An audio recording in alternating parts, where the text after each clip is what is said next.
జై తెలంగాణ.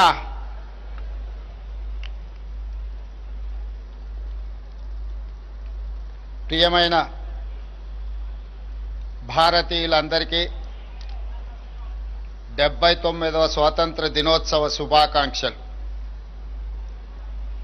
ఈరోజు మనం అనుభవిస్తున్న స్వతంత్ర ఫలాలు ఎందరో మహనీయుల త్యాగాల ఫలితాలు. దేశ స్వతంత్రం కోసం తమ జీవితాలను త్యాగం చేసిన మహనీయులకు ఈ సందర్భంగా శిరస్సు వంచి నమస్కరిస్తున్నాను.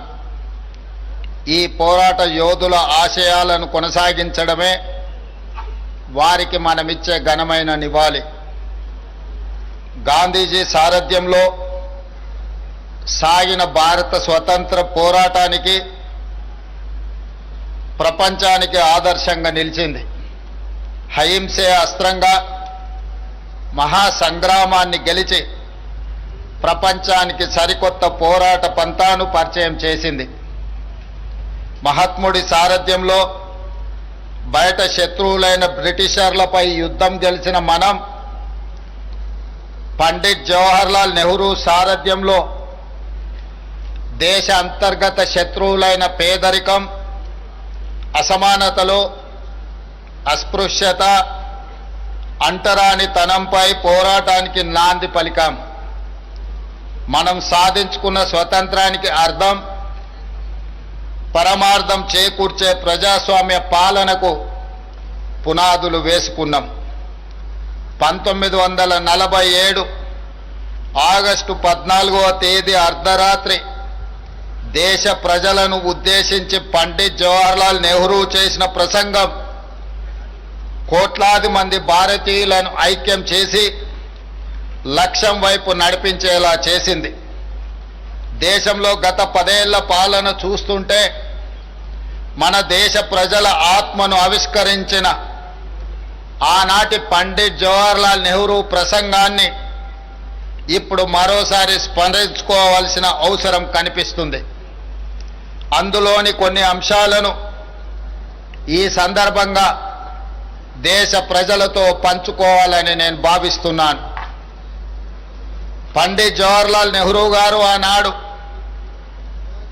దేశ భవిష్యత్తు మనల్ని పిలుస్తుంది, దేశంలోని కర్షకుడు, కార్మికుడు, ఇలా అన్ని వర్గాల స్వేచ్ఛ స్వాతంత్ర్యాలు రావాలి, పేదరిక నిర్మూలన జరగాలి, అసమానతలను రూపుమాపాలి, రోగాలను నివారించాలి, మనది ధనికమైన ప్రజాస్వామ్యయుత ప్రగతిశీల దేశంగా ఉండాలి, సాంఘిక, రాజకీయ, ఆర్థిక సంస్థలను నెలకొల్పి దేశంలోని ప్రతి పౌరుడికి సమన్యాయం, ఫలప్రదమైన జీవితం అందేలా చూడాలి.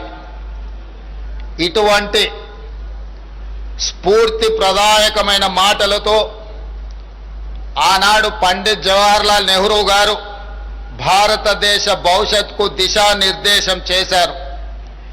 కేవలం ప్రసంగాలు ఇవ్వడంతోనే సరిపెట్టలేదు, ఆ దిశగా కార్యాచరణ తీసుకొని దేశ ప్రగతికి బలమైన పునాదులు వేశారు.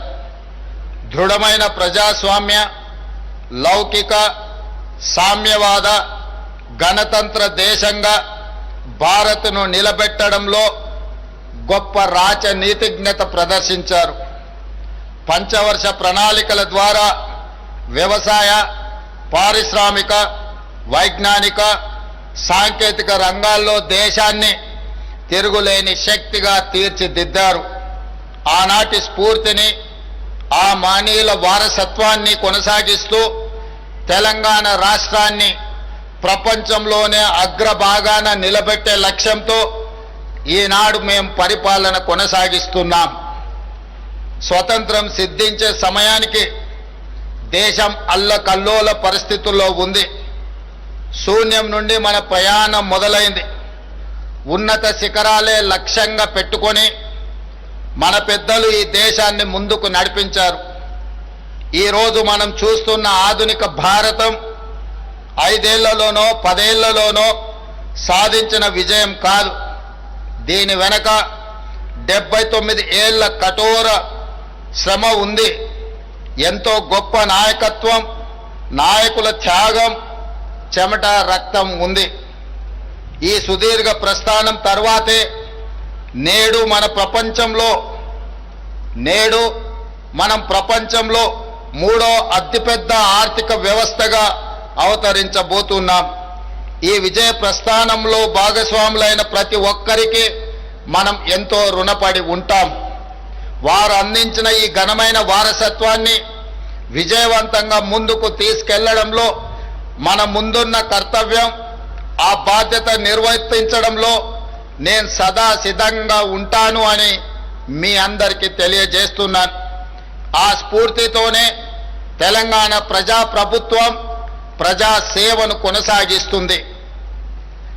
2023 డిసెంబర్ 7న మేము బాధ్యతలు స్వీకరించగానే రాష్ట్రంలో ప్రజాస్వామ్యాన్ని పునరుద్ధరించాం. ప్రజలు, ఉద్యమకారులు, అమరవీరుల ఆకాంక్షలు, ఆశయాలకు అనుగుణంగా విధి విధానాలను తీసుకున్నాం. రైతులు, మహిళలు, యువత భవిష్యత్తుకు పెద్ద పీట వేశాం. సామాజిక తెలంగాణ ఆవిష్కరణకు చారిత్రాత్మకమైన నిర్ణయాలు తీసుకున్నాం. కుల గణనతో బలహీన వర్గాల 100 ఏళ్ల కలను నిజం చేశాం. ఎస్సీ వర్గీకరణతో దశాబ్దాల నిరీక్షణకు తెరదించాం. ఇవి గొప్ప నిర్ణయాలే కాదు, అత్యంత సాహసోపేత నిర్ణయాలని మీ అందరికీ తెలియజేయడానికి సంతోషిస్తున్నాను. ఒకవైపు ప్రపంచ నగరాలతో పోటీ పడే లక్ష్యాలను నిర్దేశించుకొని, మరోవైపు పేదల ఆకాంక్షలు తీర్చే సంక్షేమ ఫలాలు అందిస్తూ ద్విముఖ విధానంతో మా ప్రభుత్వం పాలన కొనసాగిస్తుంది. మా ఆలోచనలలో స్పష్టత ఉంది, అమలులో పారదర్శకత ఉంది. అందరినీ కలుపుకొని అద్భుతాలు సృష్టించే సమ్మిళిత అభివృద్ధి విధానాన్ని మేము ఎంచుకున్నాం. పాలనలో పారదర్శకత, అభివృద్ధిలో ఆధునికత, సంక్షేమంలో సరికొత్త చరిత్రను రాస్తూ తెలంగాణను 20 నెలల కాలంలోనే దేశానికి రోల్ మోడల్గా నిలబెట్టాం. సంక్షేమానికి కేర్ ఆఫ్ కాంగ్రెస్ పరిపాలన, దీనికి చరిత్రే సాక్ష్యం. పేదలకు అందుబాటు ధరల్లో నిత్యావసర వస్తువులను అందించే ఉద్దేశంతో 1957లోనే ప్రజా పంపిణీ వ్యవస్థను ప్రారంభించి ఆనాటి ప్రభుత్వం పేదలకు న్యాయం చేసింది. 70 ఏళ్లుగా పీడీఎస్ వ్యవస్థ పేద ప్రజల ఆహార భద్రతకు భరోసా ఇస్తూ వస్తుంది. అదే స్ఫూర్తితో ప్రజా ప్రభుత్వం ఉగాది నుండి సన్న బియ్యం పంపిణీని ప్రారంభించింది. 13,000 కోట్ల రూపాయల వ్యయంతో 3,10,00,000 తెలంగాణ బిడ్డలకు సన్న బియ్యం అందిస్తున్నాము. ఈరోజు ధనికులతో సమానంగా పేదవారు సన్న బియ్యంతో భోజనం చేస్తున్నారు అంటే ఇది ప్రజా పాలన సాధించిన విజయం. ఇది కేవలం ఆకలి తీర్చే పథకం కాదు, ఆత్మ గౌరవాన్ని చాటి చెప్పే పథకం. పేదల ఇంటికి వెళ్ళి భోజనం చేసి ఈ పథకం అమలు తీరును నేను స్వయంగా పర్యవేక్షించాను. ఆ రోజు వారి కళ్ళల్లో కనిపించిన ఆనందం, ఆత్మగౌరవం నాకు శాశ్వతంగా గుర్తుండిపోతుంది. రేషన్ కార్డు ప్రజల ఆత్మగౌరవానికి మరో ప్రతీక, ఒక భరోసా, ఒక భావోద్వేగం. ఆ భరోసా కోసం రాష్ట్ర ప్రజలు 10 ఏళ్లు కళ్ళు కాయలు కాచేలా ఎదురు చూశారు. ప్రజా ప్రభుత్వం వచ్చాకే ఆ ఎదురు చూపులకు శాశ్వత పరిష్కారము చూపించడం జరిగింది. ఈ ఏడాది జూలై 14 నుంచి రాష్ట్ర వ్యాప్తంగా నూతన రేషన్ కార్డుల పంపిణీని ప్రారంభించాం. 10 ఏళ్ల తర్వాత చేతిలో రేషన్ కార్డుతో రేషన్ షాపుల ముందు సందడి కనిపిస్తుంది. పాడుబడి మూతబడిన రేషన్ షాపుల తలుపులు మళ్ళీ తెరుచుకున్నాయి. పేదవాడి ఆశలు, ఆకలి తీర్చే భరోసా కేంద్రంగా నేడు గ్రామాల్లో రేషన్ షాపులు పూర్వ వైభవాన్ని సంతరించుకున్నాయి. ఇది మేము తెచ్చిన ప్రజాపాలనలో మార్పు. మిత్రులారా, తెలంగాణ రైతుకు 2022 మే 6న వరంగల్ వేదికగా మేము మాట ఇచ్చాం. అధికారంలోకి వచ్చి 2 లక్షల రూపాయల రైతు రుణమాఫీ చేసి రైతుల రుణము తీర్చుకొని శాశ్వతంగా వారిని రుణ విముక్తి చేస్తాము అని ఆనాడు తెలంగాణ రైతాంగానికి మేము మాట ఇవ్వడం జరిగింది.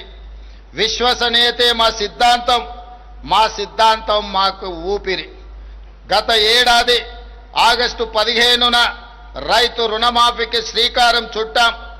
రాష్ట్రంలో ఉన్న 25,35,000 మంది రైతులకు 20,617 కోట్ల రూపాయలు ఏక మొత్తంగా 2 లక్షల రూపాయల రుణమాఫీ చేసి శాశ్వతంగా రుణ విముక్తుల్ని చేయడమే కాదు, ఈ దేశ ప్రజలకు 15 ఆగస్టు నాడు ఏ విధంగా స్వతంత్రం సిద్ధించిందో తెలంగాణ రైతాంగానికి కూడా రైతు నుంచి విముక్తి కలిగించి స్వేచ్ఛ వాయువులను ఈనాడు ప్రజాపాలన రైతులకు అందుబాటులోకి తీసుకొచ్చింది. ఈ విధంగా ఆనాడు వరంగల్లో ఇచ్చిన మాటను తెలంగాణ ప్రజా ప్రభుత్వం వారి రుణం తీర్చుకొని ఈనాడు రైతులు తల ఎత్తుకొని గర్వంగా తెలంగాణ రాష్ట్రంలో తిరగగలుగుతున్నారు. అదేవిధంగా మిత్రులారా, రుణమాఫీతో రైతు పట్ల మన రుణం తీరిపోయిందని మేము చేతులు దులుపుకోలేదు.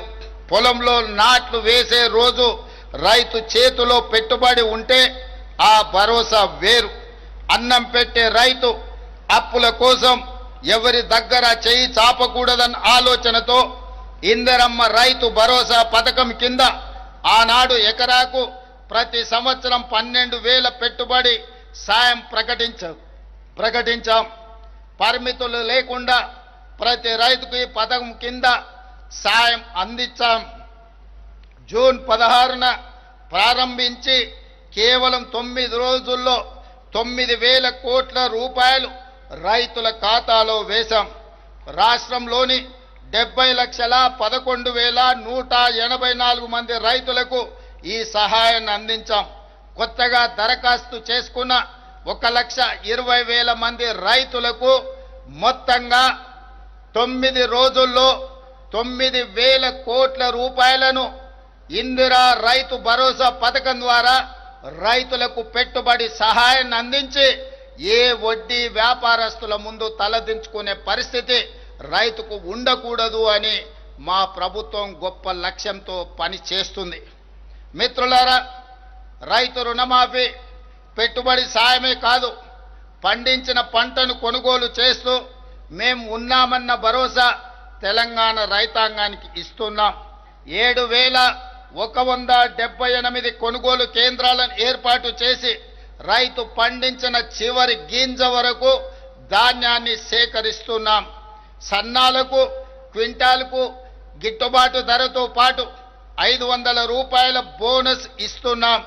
ధాన్యం కొనుగోలు చేసిన 48 గంటల్లోనే పంట అమ్ముకున్న రైతుల ఖాతాలో నగదు వేసి రైతుల కళ్ళల్లో ఆనందం చూస్తున్నాం. ఈనాడు బోనస్ ఇవ్వడమే కాదు, 29 లక్షల వ్యవసాయ పంపు సెట్లకు రోజుకు 24 గంటలు ఉచిత నాణ్యమైన విద్యుత్తును అందించడం ద్వారా రైతులను వెన్ను తట్టి ప్రోత్సహించి వ్యవసాయం దండుగ కాదు, వ్యవసాయం అంటే ఒక పండగ, రైతు ఆత్మ గౌరవంతో బ్రతికే విధంగా ఈనాడు రైతులకు ఉచిత కరెంటును అందిస్తూ ఈ ఉచిత కరెంటుకు 16,691 కోట్ల రూపాయలు ప్రతి సంవత్సరం విద్యుత్ శాఖకి తెలంగాణ రాష్ట్ర ప్రభుత్వం చెల్లిస్తుందని చెప్పడానికి నేను గర్వపడుతున్నాను. ఇది రైతుల పట్ల వ్యవసాయం పట్ల మాకున్న చిత్తశుద్ధి. ప్రభుత్వం అండగా ఉందన్న ధైర్యంతో మన రైతులు కష్టించి దేశం ఆకలి తీర్చే అన్నపూర్ణగా తెలంగాణను నిలబెట్టారు. ధాన్యం ఉత్పత్తిలో దేశంలోనే అగ్రస్థానం. అంటే వరి ఉత్పత్తిలో ఒక సంవత్సరం 2,85,00,000 మెట్రిక్ టన్నుల వరి ధాన్యాన్ని ఉత్పత్తి చేసి దేశంలోనే మొట్టమొదటి రాష్ట్రంగా తెలంగాణ నిలబడ్డది. కాళేశ్వరం నుంచి చుక్క నీరు రాకపోయినా తెలంగాణ ప్రాంతంలో ఆనాటి ప్రభుత్వాలు కట్టిన శ్రీరామ్ సాగర్, శ్రీశైలం, నాగార్జున సాగర్, జూరాల, అదే విధంగా కోయిల్ సాగర్ ఇలాంటి ప్రాజెక్టుల నేపథ్యంలో తెలంగాణలోనే అత్యధికంగా వరి ధాన్యాన్ని ఉత్పత్తి చేసి దేశంలోనే మొదటి స్థానంలో నిలబడ్డాం. ఇంత గొప్ప విజయాన్ని తెలంగాణ రైతాంగం ఈరోజు మన దేశానికే ఆదర్శంగా నిలబడ్డారు. తెలంగాణ రైతాంగాన్ని ఈరోజు నేను మనస్ఫూర్తిగా అభినందిస్తున్నాను. మిత్రులారా, మా ప్రభుత్వం ఏర్పడిన తర్వాత రాష్ట్ర వ్యవసాయ చరిత్రను తిరగరాసి అన్నదాతల సంక్షేమానికి 1,13,000 కోట్ల రూపాయలను ఈ 20 నెలల పరిపాలనలో రైతులకు అందించడం జరిగింది. ఇది దేశంలోనే రైతులకు అందించిన అతిపెద్ద సహాయం. ఈ సహాయాన్ని అందించే అవకాశం కల్పించినందుకు తెలంగాణ ప్రజలకు నా కృతజ్ఞతలు తెలియజేస్తున్నా. మిత్రులారా, 10 ఏళ్ల తర్వాత పేదల సొంత ఇంటి కలలకు మళ్ళీ రెక్కలు తొడిగాం. ఆనాడు తెలంగాణ ప్రాంతంలో లక్షలాది మంది గ్రామాలకు, లక్షలాది మంది పేదలకు గ్రామాలలో, తండాలలో, గూడాలలో, మారుమూల పల్లెల్లో ఇందిరమ్మ ఇళ్లను అందించి 2004 నుంచి 2014 వరకు లక్షలాది పేదల సొంత ఇంటి కలను నెరవేర్చాం. కానీ దురదృష్టవశాత్తు 2014 నుంచి 2024 వరకు ఈ తండాలలో, గూడాలలో, మారుమూల పల్లెల్లో పేదల సొంత ఇంటి కళ మసక బారిపోయింది. 10 సంవత్సరాలు ఎదురు చూసిన పేదలకు ఈనాడు సొంత ఇంటి కళను నెరవేర్చడానికి ఇందిరమ్మ ఇండ్ల పథకాన్ని తిరిగి ప్రారంభించి ప్రతి నియోజకవర్గానికి 3,500 ఇండ్లు, ఆ విధంగా దాదాపుగా 4,50,000 ఇండ్లను ఈనాడు పేదలకు అందుబాటులోకి తీసుకొచ్చి 22,500 కోట్ల రూపాయలతోని ఈనాడు ఇందిరమ్మ ఇళ్ల పనులను ప్రారంభించాం. ఈరోజు ఈ ఇంటికి పార్టీ అర్హత కాదు, పేదరికమే అర్హతగా పేదరికాన్ని రూపుమాపి ఆత్మగౌరవంతో ప్రజల సొంత ఇంటి కలను నెరవేర్చడానికి ఈరోజు నిలవైన లబ్ధిదారులను ఎంపిక చేసి పేదల సొంత ఇంటి కలను తీర్చే ప్రయత్నం మా ప్రభుత్వం చేస్తుంది. అందుకే ఇళ్ల కేటాయింపులో కోటాలు వాటాలు లేవు. ఇళ్ల కోసం కమిషన్లు ఇచ్చే కర్మ పేదలకు పట్టలేదు. నీకింత నాకింత దందాలు లేవు.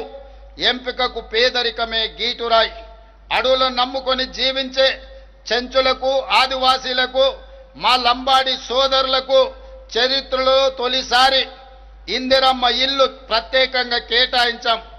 గతంలో ఏ ప్రభుత్వం వీళ్ళకి ప్రత్యేకమైన కోట ఇవ్వలేదు. కానీ ఈనాడు నల్లమల అటవీ ప్రాంతం నుంచి వచ్చిన ఈ బిడ్డ ఆదివాసీలు, గిరిజనులు, చెంచుల కష్టాలు తెలిసిన వాడిగా ఈరోజు తెలంగాణలో ఐటీడీఏ ప్రాంతాలలో 22,016 ప్రత్యేకంగా ఇండ్లను, ఇందిరమ్మ ఇండ్లను ఈ గిరిజన ఆదివాసీ సోదరులకు కేటాయించి ఆత్మగౌరవంతో తెలంగాణ రాష్ట్రంలో చెంచులు, ఆదివాసీలు, గిరిజనులు బ్రతకాలి అని ప్రత్యేకమైన కోటా ఇచ్చి ఈరోజు ఇందిరమ్మ రాజ్యంలో వాళ్ళని ఆదుకోవడం జరిగింది. ఇది జరుగుతున్నందుకు, ఇది చేపట్టే అవకాశం నాకు అందించినందుకు తెలంగాణ ప్రజలకు నా కృతజ్ఞత తెలియజేస్తున్నా. సామాజిక న్యాయం కాంగ్రెస్ డిఎన్ఏలోనే ఉంది. సామాజిక తెలంగాణ సాధనలో మనం దేశానికి దశ దిశ నిర్దేశం చేస్తున్నాం. స్థానిక సంస్థలలో, విద్యా ఉద్యోగాలలో బీసీలకు 42% రిజర్వేషన్లు కల్పించే బిల్లులను ఈ ఏడాది మార్చి 17న రాష్ట్ర శాసనసభ ఆమోదించింది. ఈ బిల్లులను ఆషామాషిగా రూపొందించలేదు. దాదాపు సంవత్సరం కాలం శాస్త్రీయమైన లోతైన కసరత్తు చేశాం. 160 కోట్లు వెచ్చించి 1,03,000 మంది శిక్షణ పొందిన ఎన్యూమరేటర్ల ద్వారా 50 రోజుల పాటు సమగ్ర కులగణను ఒక యజ్ఞంలా చేపట్టాం. గ్రామాల్లో 66,39,000 కుటుంబాలు, పట్టణాల్లో 45,15,000 కుటుంబాలను సర్వే చేశాం.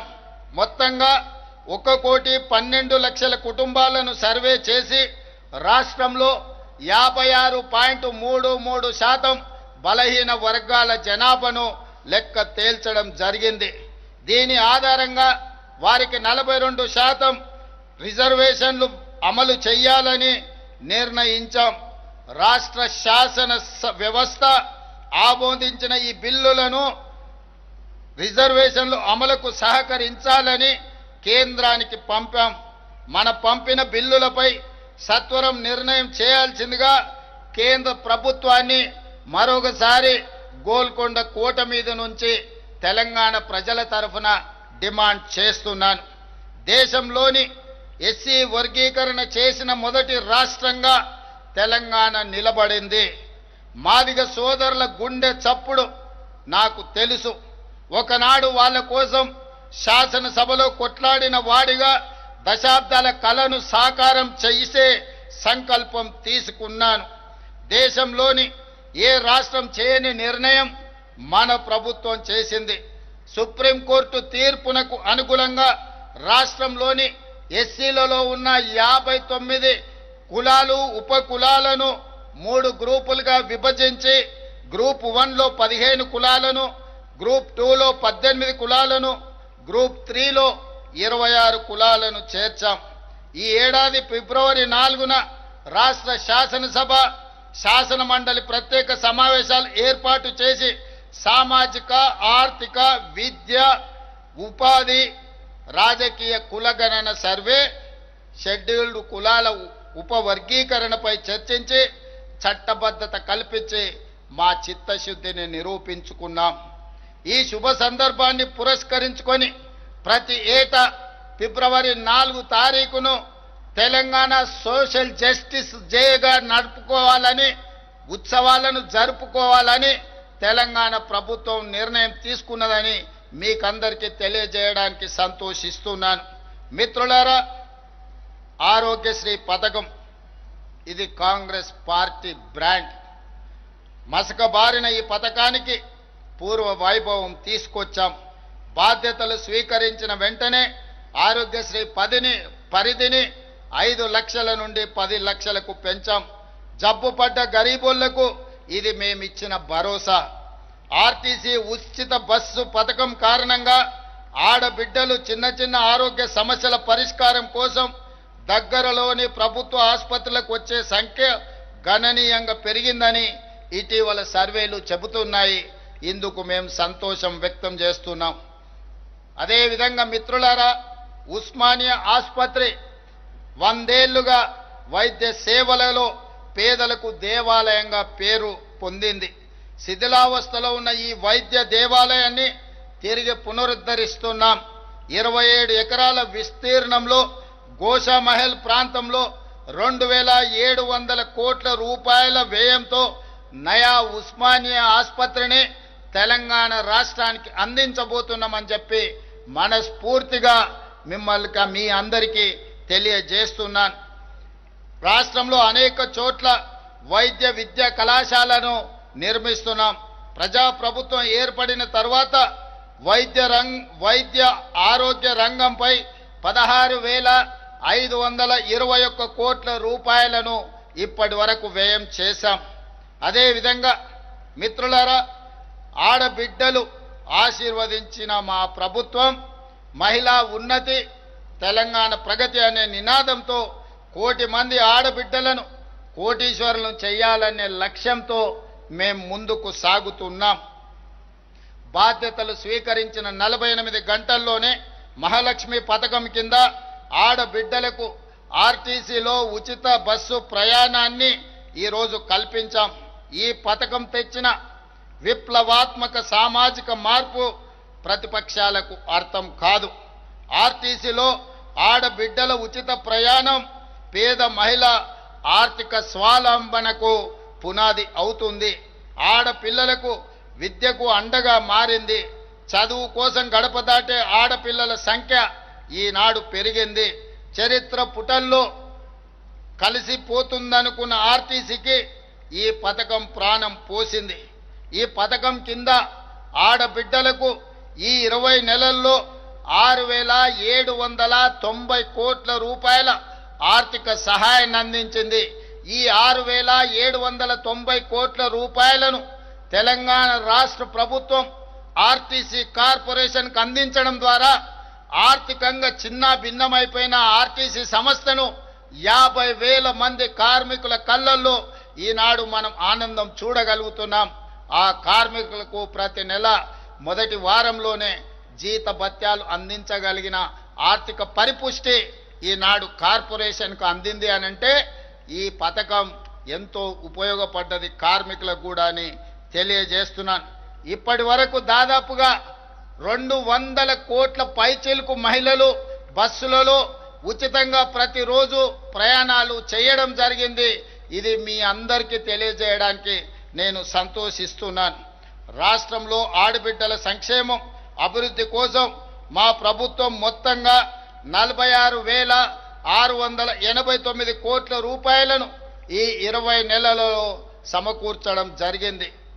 అదేవిధంగా మిత్రులారా, యువ తెలంగాణ శక్తికి ప్రతీక. గడిచిన 10 ఏళ్లలో యువతను మత్తుకు బానిసలను చేసే కుట్ర జరిగింది. ఈ కుట్రని మేము ఛేదించాం. ఇవాళ తెలంగాణలో గంజాయి డ్రగ్స్ అనే మాట వినబడడానికి వీలు లేదు. ఈ విషయంలో కఠినంగా మా ప్రభుత్వం వ్యవహరిస్తుంది. ఈగల్ పేరుతో ఏర్పాటైన వ్యవస్థ రాష్ట్రం నలుమూలల నిశితంగా నిఘా పెట్టింది. గంజాయి కానీ డ్రగ్స్ మాయగాళ్ల వెన్నులో వణుకు పుట్టిస్తుంది. యువతను రక్షించుకుంటేనే తెలంగాణకు భవిత. యువత ఉద్యోగ ఉపాధికి పెద్ద పీట వేస్తున్నాం. బాధ్యతలు స్వీకరించిన మరుక్షణం టీజీపీఎస్సీని సంస్కరించాం. 20 నెలల కాలంలో 60,000 ప్రభుత్వ ఉద్యోగ నియామకాలను చేపట్టడం ద్వారా ఆ నిరుద్యోగ యువకుల కళ్ళల్లోనే కాదు, వాళ్ళ కన్న తల్లిదండ్రుల కళ్ళల్లో ఈరోజు ఆనంద వెలుగులను చూడగలుగుతున్నాం. ఇప్పటి వరకు తెలంగాణ రాష్ట్ర ప్రభుత్వం 60,000 ప్రభుత్వ ఉద్యోగ ఖాళీలను భర్తీ చేసి, అదే కాకుండా తెలంగాణ పబ్లిక్ సర్వీస్ కమిషన్ నుంచి గ్రూప్ 1, గ్రూప్ 2, గ్రూప్ 3 పరీక్షల్ని కూడా పూర్తి చేసి తొందరలోనే ఈరోజు ఈ నియామకాలను చేపట్టబోతున్నాం. అదేవిధంగా పేదలకు విద్యను అందించే ఉద్దేశంతో డిఎస్సిని కూడా పూర్తి చేసి దాదాపుగా 10,000 పైచిలుకు టీచర్ ఉద్యోగ నియామకాలు చేపట్టడం ద్వారా పేదలకు విద్యను అందుబాటులోకి తీసుకురావడానికి ప్రభుత్వం వేగంగా ముందుకు వెళుతుంది. అదేవిధంగా ప్రైవేట్ రంగంలో కూడా దాదాపుగా 1,00,000 పైగా మన చదువుకున్న నిరుద్యోగ యువకులకు, ఇంజనీరింగ్ గ్రాడ్యుయేట్లకు ఉద్యోగాల అవకాశాలు కల్పించడానికి తెలంగాణ రాష్ట్ర ప్రభుత్వం చర్యలు చేపట్టింది. తద్వారా 1,00,000 పైగా నిరుద్యోగులకు ఉద్యోగాలు రావడాన్ని ఈ సందర్భంగా సంతోషంగా తెలియజేస్తున్నాను. అదేవిధంగా మిత్రులారా, తెలంగాణ మాగాణాలకు చివరి ఆయకట్టు వరకు సాగునీరు ఇచ్చే ప్రణాళికలతో పెండింగ్ ప్రాజెక్టుల లక్ష్యాలను నిర్దేశించుకొని పూర్తి చేయడానికి ప్రయత్నం చేస్తున్నాం. కృష్ణానది, గోదావరి జలాల్లో మన వాటాల సాధనలో రాజీ పడే సమస్యనే లేదు. ఆనాటి నుంచి ఈనాటి వరకు తెలంగాణ ప్రజల పోరాటమే సాగునీరు, తాగునీరు సాధించడం. అలాంటి తెలంగాణ ప్రజల భావోద్వేగమైన పేగుబంధం సాగునీటి ప్రాజెక్టులు. కృష్ణా, గోదావరి నదులలో ప్రతి చుక్క తెలంగాణకు రావాల్సిన వాటాను సాధించి ఎవరి ఒత్తిడికి లొంగేది లేదు, ఎవరి ఆరోపణలకు బెదిరేది లేదు. 4 కోట్ల తెలంగాణ ప్రజల పక్షాన నిటారుగా నిలబడి కృష్ణానది, గోదావరి నదుల్లో తెలంగాణ హక్కులను సాధించుకుంటాం. మన ప్రాంతానికి సాగునీరు, తాగునీరు అందించినాకనే మిగతా ఎవరికైనా నీరు. ఈరోజు తెలంగాణ ప్రజల హక్కులను సాధించడంలో వెనుదిరిగి చూసేది లేదు, ఎవరికి భయపడేది లేదు. ప్రభుత్వం ఈ విషయంలో వ్యూహాత్మకంగా వ్యవహరించడమే కాదు, ఎత్తుగడలతో నిర్ణయం తీసుకుంటుంది. ఎవరు ఎత్తులేసినా ఆ ఎత్తులను చిత్తు చేసి, ఎవరు విష ప్రచారం చేసినా వాళ్ళను తిప్పుకొట్టే బాధ్యత 4 కోట్ల తెలంగాణ ప్రజలు తీసుకోవాలి. మీరు అందరూ ఈనాడు పండిత్ జవహర్లాల్ నెహ్రూ గారు నిర్మించిన నాగార్జున సాగర్, శ్రీశైలం, శ్రీరామ్ సాగర్ లాంటి ప్రాజెక్టులు ఆనాడు మొట్టమొదటి ప్రధానమంత్రి ఎడ్యుకేషన్ అండ్ ఇరిగేషన్ అనే విధానాన్ని తీసుకొని ఆ రోజుల్లోనే మొదటి ప్రధానమంత్రి మన ప్రాంతంలో సాగునీటి ప్రాజెక్టులను నిర్మించడం జరిగింది. ఈ రోజు ప్రపంచ దేశాలకు ఆదర్శంగా నిలబడ్డ ప్రాజెక్టులు ఏవైతే ఉన్నాయో నాగార్జున సాగర్, శ్రీశైలం, శ్రీరామ్ సాగర్ లాంటి ప్రాజెక్టులు కాంగ్రెస్ పాలనలో నిర్మించినాం. కానీ గత పాలకులు నిర్మించిన ప్రాజెక్టు 1,00,000 కోట్ల రూపాయలు ఖర్చు పెట్టిన ప్రాజెక్టు కట్టడం, కూలడం, 1,00,000 కోట్ల రూపాయలు గోదావరిలో కలవడం మన కళ్ళ ముందే జరిగిపోయింది.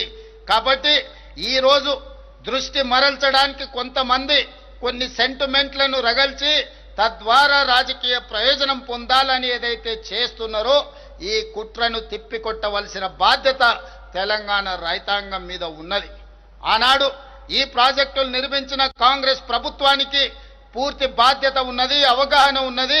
పరిపాలనలో అనుమతులు తెచ్చుకోవడానికి అవసరమైన ప్రణాళిక ఉన్నది.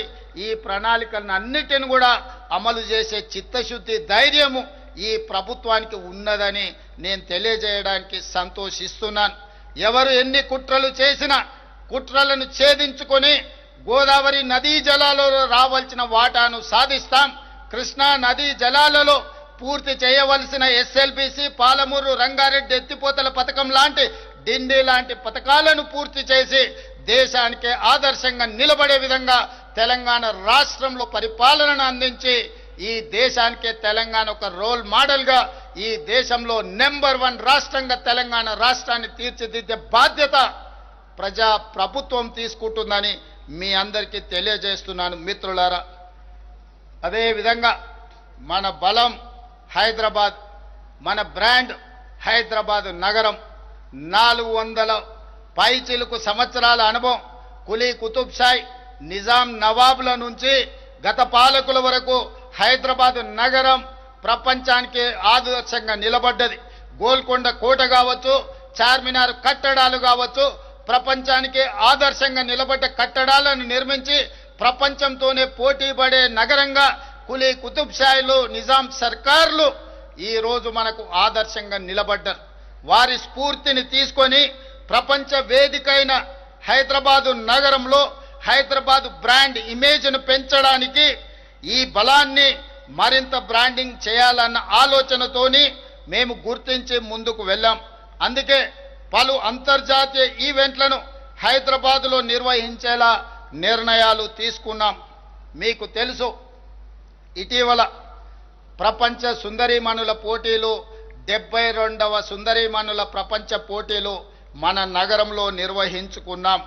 ఇందులో 109 దేశాల నుంచి సుందరీమణులు పోటీలో పాల్గొనడమే కాదు, ప్రపంచంలో ఉండే పెట్టుబడిదారులందరూ కూడా ఈ కార్యక్రమంలో పాల్గొని తెలంగాణ ప్రజలు హైదరాబాదు నగరం అందించిన వచ్చిన అతిథులకు వారికి మనము చూపించిన వారసత్వ సంపద, అది పాలమూరు జిల్లాలో ఉన్న పిల్లల మర్రి కావచ్చు, వరంగల్లో ఉన్న 1000 స్తంభాల గుడి కావచ్చు, రామప్ప దేవాలయం కావచ్చు, గోల్కొండ కట్టడాలు కావచ్చు, అదేవిధంగా చార్మినారు దగ్గర ఉన్న చుడి బజారు కావచ్చు, ఫలక్నామా ప్యాలెస్ కావచ్చు, ఇలాంటి గొప్ప వారసత్వ సంపదలను ప్రపంచ పర్యాటకులను ఆకర్షించడానికి మన గొప్ప చారిత్రాత్మకమైన కట్టడాలను చూపించి వారు వాటిని చూసి ఆశ్చర్యచకితులు అయినరు.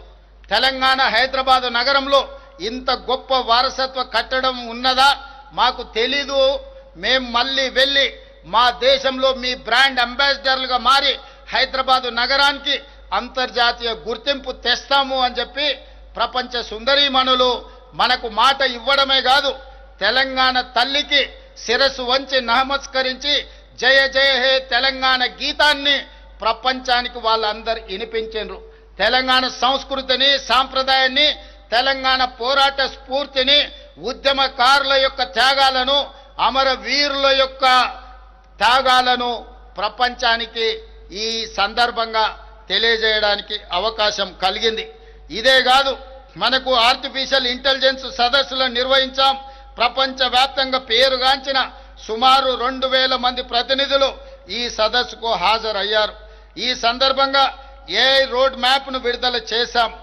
భారత్ ఫ్యూచర్ సిటీలో ఏఐ సిటీని నిర్మించడానికి ప్రత్యేకంగా మనం స్థలము కొన్ని 200 ఎకరాల భూమిని కేటాయించడం జరిగింది. అదేవిధంగా మరొక ప్రతిష్టాత్మక సదస్సు గ్లోబల్ రైస్ సమ్మిట్ను కూడా మనం హైదరాబాదులో నిర్వహించుకున్నాం. తెలంగాణ బియ్యాన్ని ఇతర దేశాలకు ఎగుమతి చేయడానికి ఈరోజు ఇది దోహదం చేసింది. ఇది మీకు తెలియజేయడానికి నేను సంతోషపడుతున్నాను. మన ప్రభుత్వం నిర్వహించిన బయో ఏషియా సదస్సుకు 50 దేశాల నుంచి 3000 మంది ప్రతినిధులు హాజరు కావడం జరిగింది. ఈరోజు ప్రపంచ దేశంలో ఉత్పత్తి చేస్తున్న బల్క్ డ్రగ్స్ భారతదేశంలో 40% మన హైదరాబాదు నగరం నుంచే ఉత్పత్తి చేస్తున్నాం. మన కోవిడ్ మహమ్మారి వచ్చినప్పుడు ప్రతి 3 వ్యాక్సిన్లో 1 వ్యాక్సిన్ మన నగరం నుంచి ఉత్పత్తి చేసి ఈరోజు ప్రపంచానికి ఫార్మా హబ్గా హైదరాబాదు నగరాన్ని తీర్చిదిద్దడమే కాకుండా ప్రపంచం కోవిడ్ మహమ్మారి బారిన పడుతున్నప్పుడు ప్రపంచాన్ని ఆదుకోవడానికి మన నగరంలో ఉన్న ఫార్మా కంపెనీలు ఈరోజు దేశానికి ఆదర్శంగా నిలబడ్డాయి. దీనికి పునాదులు వేసింది ఆనాటి కాంగ్రెస్ ప్రభుత్వం.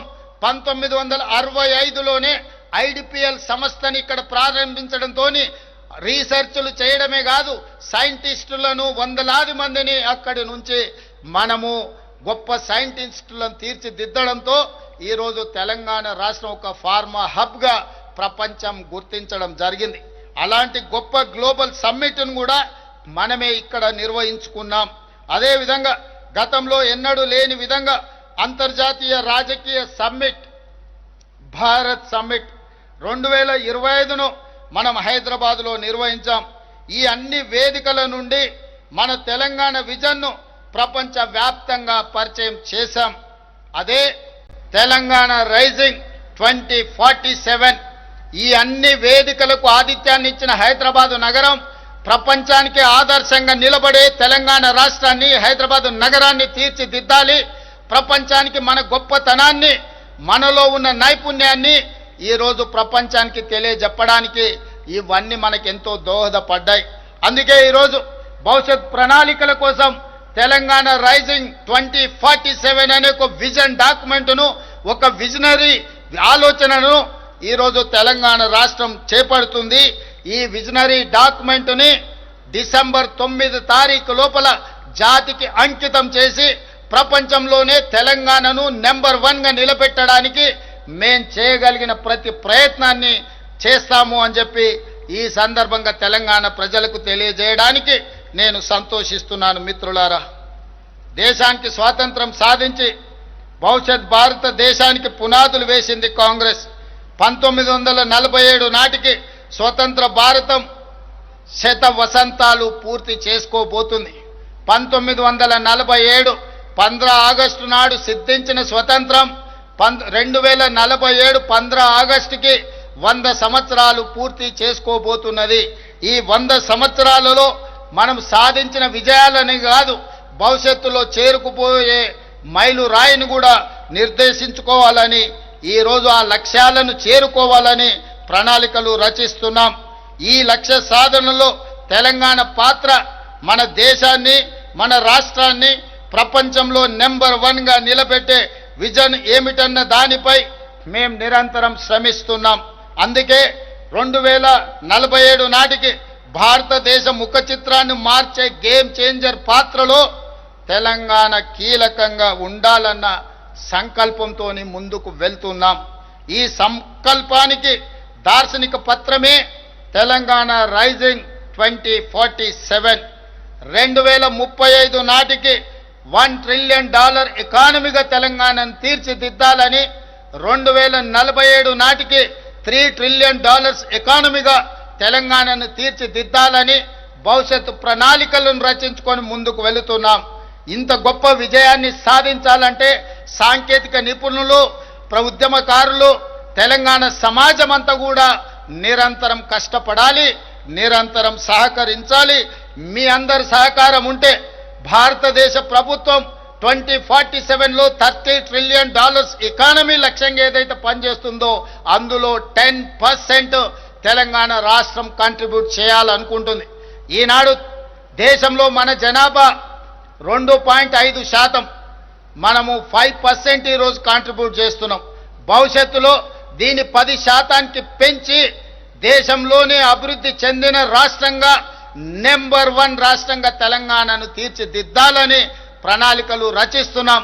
ఈ ప్రణాళికలో మీ అందరి సహకారాన్ని కూడా మా ప్రభుత్వం ఆశిస్తుంది, మీ అందరి ఆశీర్వాదాన్ని కోరుకుంటుంది.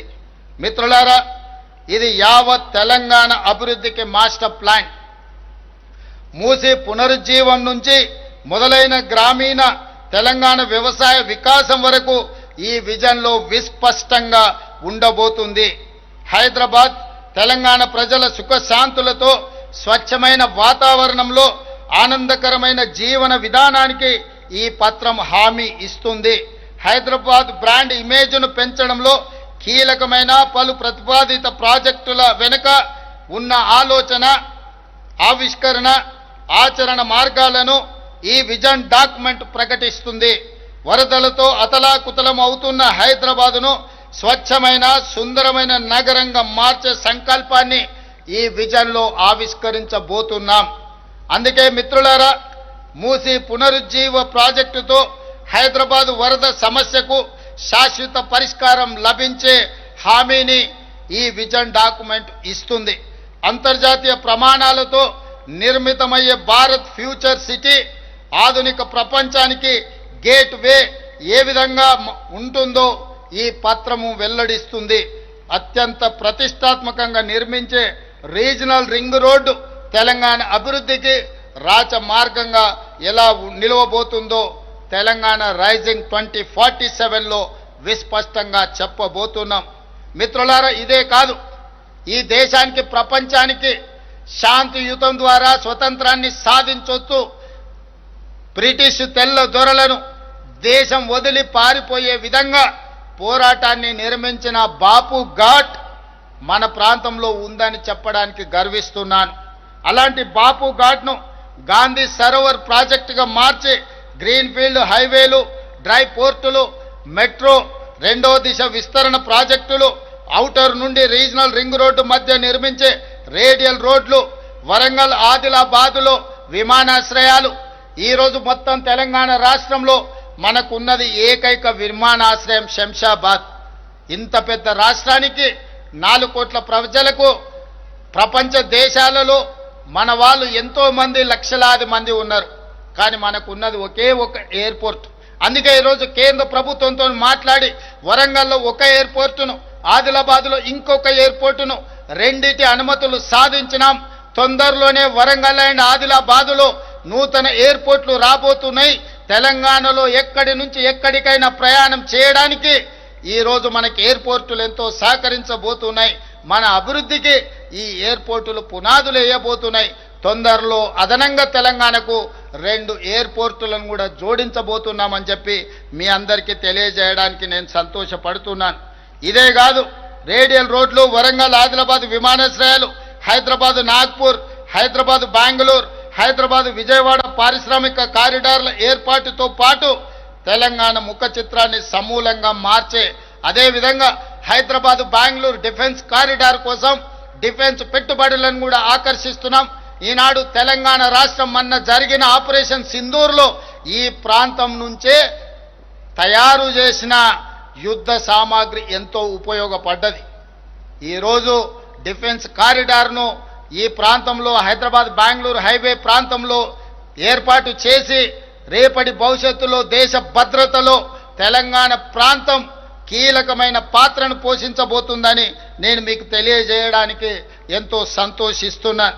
హైదరాబాదును మిత్రులారా, స్వచ్ఛమైన, శుభ్రమైన, సౌకర్యవంతమైన నగరంగా తీర్చిదిద్దాలని మా ప్రభుత్వం భావిస్తున్నది. ఆలోచన నుండి ఏర్పాటైనదే హైడ్రా వ్యవస్థ. మీ అందరికీ తెలుసు, 1908లో వచ్చిన భారీ వరదలు ఆనాడు వేలాది మంది ప్రాణాలను బలిగొన్నది.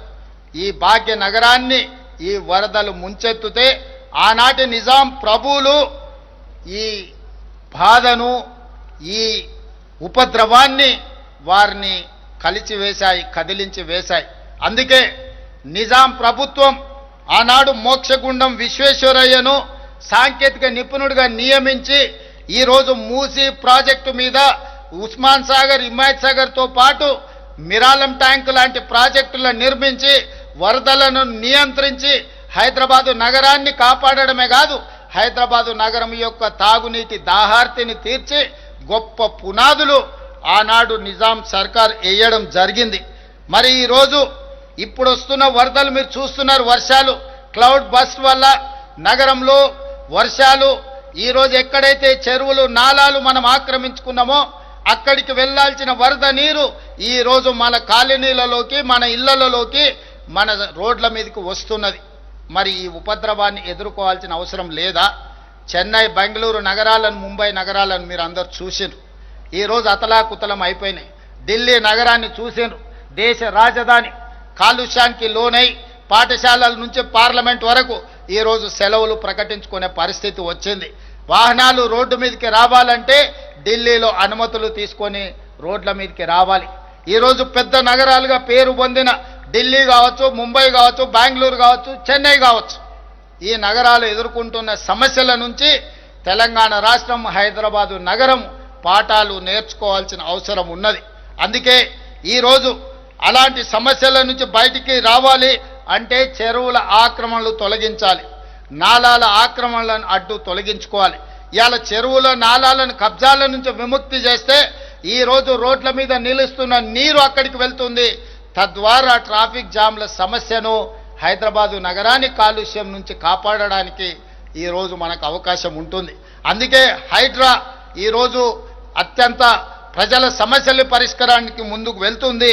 వారి పనిని మనందరం కూడా ప్రోత్సహించాల్సిన అవసరం ఉంది. అదేవిధంగా మిత్రులారా, గత ప్రభుత్వంలో భూములు, చెరువులు, నాలాలు కబ్జాకు గురైతే మనకెందుకులే అన్న ఆలోచన, భావన ఉండేది. నమ్మకం కలిగించే వ్యవస్థ లేకపోవడంతో మనం మౌనంగా ఉండే వాళ్ళం. ఈ నేపథ్యంలో హైడ్రా నమ్మకాన్ని కలిగించింది. ఇటీవల ప్రత్యేక పోలీస్ స్టేషన్ కూడా ఏర్పాటు చేశాం. ఇప్పటి వరకు హైడ్రా 13 పార్కులు, 20 సరస్సులను ఆక్రమణల నుంచి రక్షించింది. అంబర్పేటలోని బతుకమ్మ కుంటను పునరుద్ధరించింది. 30,000 కోట్ల రూపాయల విలువైన ప్రభుత్వ భూములను కాపాడింది. ఈరోజు సామాన్య ప్రజలకు హైడ్రా ఒక నమ్మకాన్ని, విశ్వాసాన్ని కలిగించింది. అదేవిధంగా మిత్రులారా, రాజకీయ ప్రయోజనాల కోసం ప్రతిపక్షాలు కొంతమంది దీని ఒక బూచిగా చూపించి భయపెట్టే ప్రయత్నం చేస్తుండ్రు. వీటన్నిటిని కూడా ప్రజల్ని గమనించాల్సిందిగా నేను కోరుకుంటున్నాను. అందుకే ఈరోజు మనం మంచి పనులతో ముందుకు వెళ్ళాలి. మన నగరాన్ని గొప్ప అభివృద్ధి చెందిన నగరంగా మనం ముందుకు తీసుకెళ్లడానికి మీ సహకారాన్ని ఆశిస్తున్నాం. అదేవిధంగా మిత్రులారా, young India skills university, young India sports university, young India police school ఈరోజు నిరంతరం ప్రజలు ప్రశాంతంగా ఈరోజు నిద్రపోగలుగుతున్నారు గుండెల మీద చేతులు పెట్టుకొని అనంటే మన పోలీసులు అందిస్తున్న విశిష్ట సేవలు. అందుకే ఈరోజు నిరంతరం రోజుకి 24 గంటలు, సంవత్సరానికి 365 రోజులు ప్రజల సేవలో నిమగ్నమైన పోలీసులు వాళ్ళ పిల్లల పట్ల చదువుల శ్రద్ధ వహించడానికి సమయం దొరకడం లేదు. అందుకే ఈరోజు ఆలోచన చేసి ఈరోజు మనం మంచిరేవుల ప్రాంతంలో 50 ఎకరాలలో యంగ్ ఇండియా పోలీస్ స్కూల్ని ఈరోజు ప్రారంభించుకున్నాం. ప్రజల సేవలు అందిస్తున్న ఆ సిబ్బందికి వాళ్ళ పిల్లల కోసం నాణ్యమైన ప్రమాణాలతో కూడుకున్న విద్యను అందించాలని ఈరోజు ప్రత్యేకంగా వాళ్ళకు ఒక ప్లే స్కూల్ని, ఒక సైనిక్ స్కూల్ని ఎంత గర్వంగా సైనికులు చెప్పుకుంటారో పోలీసులు కూడా వాళ్ళ సిబ్బంది మాది పోలీస్ స్కూల్, మా పిల్లలు చదువుకున్నారు, ఐఏఎస్లు, ఐపీఎస్లు, డాక్టర్లు, లాయర్లు అయినని చెప్పుకునే విధంగా ఈరోజు ప్రారంభించడం జరిగింది. మనకున్న స్కిల్స్, మన దగ్గర ప్రతి సంవత్సరం 1,10,000 మంది ఇంజనీరింగ్ గ్రాడ్యుయేట్లు పాస్ అవుతున్నారు. ప్రపంచ దేశాలతో పోటీ పడే మనం వాళ్ళకి సర్టిఫికెట్ ఉంది కానీ స్కిల్స్ లేకపోవడం వల్ల పోటీ పడలేకపోతున్నారు. ఆ సమస్యను పరిష్కరించడానికి యంగ్ ఇండియా స్కిల్స్ యూనివర్సిటీని ప్రారంభించుకున్నాం. ఈ సాంకేతిక నైపుణ్యాన్ని పెంచడం ద్వారా ప్రపంచ దిగ్గజాలైన కంపెనీలలో లక్షలాది మన వాళ్ళ ఉద్యోగ అవకాశాల కోసం ఈరోజు మనం యంగ్ ఇండియా స్కిల్స్ యూనివర్సిటీని ప్రారంభించుకున్నాం. అదేవిధంగా యంగ్ ఇండియా స్పోర్ట్స్ యూనివర్సిటీ, మొన్న జరిగిన ఒలింపిక్స్లో మీరందరూ చూసిండ్రు. 140 కోట్ల జనాభా ఉన్న భారతదేశానికి ఒక్క గోల్డ్ మెడల్ కూడా రాలేదు. సౌత్ కొరియా ఒక చిన్న దేశం 32 మెడల్స్ సాధించడమే కాదు, ఒకే ఒక అమ్మాయి సౌత్ కొరియన్ స్పోర్ట్స్ యూనివర్సిటీలో 3 గోల్డ్ మెడల్స్ సాధించింది. నేను ఆ దేశ పర్యటనకి వెళ్ళినప్పుడు ఆ స్పోర్ట్స్ యూనివర్సిటీకి వెళ్తే ఆ అమ్మాయితో పరిచయం చేసిండ్రు వాళ్ళు మేనేజ్మెంట్. నాకు ఆశ్చర్యం కలిగింది. ఒక చిన్న దేశం 32 గోల్డ్ మెడల్స్ సాధిస్తే 140 కోట్ల జనాభా ఉన్న మనం ఒక్క మెడల్ కూడా సాధించలేదు. అందుకే ఆ స్ఫూర్తితో యంగ్ ఇండియా స్పోర్ట్స్ యూనివర్సిటీని తెలంగాణ ప్రారంభించుకోవడమే కాదు, సౌత్ కొరియన్ స్పోర్ట్స్ యూనివర్సిటీతో ఒక అవగాహన ఒప్పందాన్ని చేసుకొని ఈరోజు తెలంగాణలో ఉన్న గ్రామీణ ప్రాంతాలలో ఉన్న మట్టిలో మాణిక్యాలను వెలికి తీసి క్రీడాకారులను తయారు చేయాలని యంగ్ ఇండియా స్పోర్ట్స్ యూనివర్సిటీని ప్రారంభించుకున్నాం. రాబోయే రోజుల్లో కామన్వెల్త్ గేమ్స్ కానీ లేకపోతే ఖేలో ఇండియా లాంటి క్రీడల్ని తెలంగాణ రాష్ట్రంలో నిర్వహించాలని, భవిష్యత్తులో నిర్వహించబోయే ఒలింపిక్స్ క్రీడలను కూడా హైదరాబాద్ నగరంలో నిర్వహించాలని ప్రధానమంత్రి గారికి విజ్ఞప్తి చేయడమే కాదు, భవిష్యత్తులో హైదరాబాద్ నగరం తెలంగాణ రాష్ట్రం ఇందులో పోటీ పడుతుంది. క్రీడలకు కేర్ ఆఫ్ అడ్రస్గా తెలంగాణ రాష్ట్రాన్ని తీర్చిదిద్దాలని ఈరోజు మేము ప్రయత్నం చేస్తున్నాం. ఈ ప్రయత్నంలో కూడా మీ ఆశీర్వాదం ఉండాలి, మీరందరూ అండగా నిలబడాలి అని చెప్పి ఈరోజు మీ అందరికీ ఈ వేదిక మీద నుంచి విజ్ఞప్తి చేస్తున్నా. మిత్రులారా, ఎక్కడైనా పెట్టుబడులు రావాలంటే శాంతి భద్రతలు చాలా కీలకం. ఒక రాష్ట్ర ప్రగతిలో శాంతి భద్రతలు కీలకమైన పాత్రను పోషిస్తాయి. తెలంగాణ ఈరోజు అనేక అంతర్జాతీయ సదస్సులకు వేదికగా నిలిచి అత్యంత ప్రశాంత నగరంగా గుర్తింపు పొందుతున్నదంటే దానికి కారణం మన పోలీస్ వ్యవస్థ. వారికి నేను ప్రత్యేకంగా అభినందనలు తెలియజేస్తున్నాను. తెలంగాణ పోలీసులకు దేశంలోనే ది బెస్ట్ అనే పేరు ఉంది.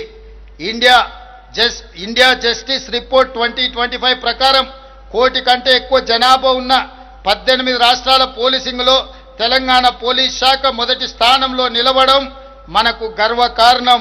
అందుకే వారిని అభినందిస్తున్నా. 138 దేశాలు పాల్గొన్న వరల్డ్ పోలీస్ సమ్మిట్లో 2025లో డ్రగ్ కంట్రోల్ కేటగిరీలో మన హైదరాబాద్ నార్కోటిక్స్ ఎన్ఫోర్స్మెంట్ వింగ్ ప్రథమ బహుమతి అందుకోవడం మనకు గర్వకారణం. డ్రగ్స్ పై పోరు కోసం elite action group for drug law enforcement eagle గొప్పగా పనిచేస్తుంది. ఈరోజు గంజాయి కానీ డ్రగ్స్ కానీ ఇట్లాంటి వ్యసనాలకు లేదా వ్యసనాలను ప్రోత్సహించే వారి వెన్నులో వణుకు పుట్టించే విధంగా ఈరోజు ఈగల్ పనిచేస్తుంది. ఈగల్ ఏ మూలన ఎవరు వ్యసనపరులు ఉన్నా, వీటిని అమ్మకందారులు ఉన్నా వాళ్ళందరి వెన్ను విరిచే బాధ్యత తెలంగాణ రాష్ట్ర ప్రభుత్వం తీసుకుంటుందని తెలియజేయడానికి సంతోషపడుతున్నాను.